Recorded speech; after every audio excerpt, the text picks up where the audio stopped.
بدون هر گونه ادیتی روی این لحظه خدمتتون یکی از مطالب بزرگ و مفید و مهمی که توی این تریبی کامنت ها برای من سوال می‌پرسید من چی بزنم و چه بزنم خوبه، میتونم در مورد بلاک بزنم، آشپزی بزنم،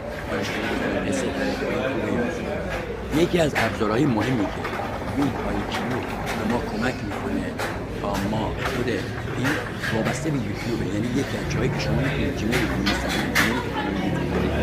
بهش بدید اینجا هست، بهش میگیم وید آیکیو. ببینید بهش میگیم وید آیکیو یا تیوبادی کنم دو تا بادی بشه، دو تا بادی یه تیوبادی بشه. این دو تا ابزار ما کمک میکنه که ما بیشتر رشد کنیم. رویش خیلی خوبه. من هنوز متاسفانه رایگان شدم. میخوایم بیایم اینجا وقتی شما میاد توی ویدیویی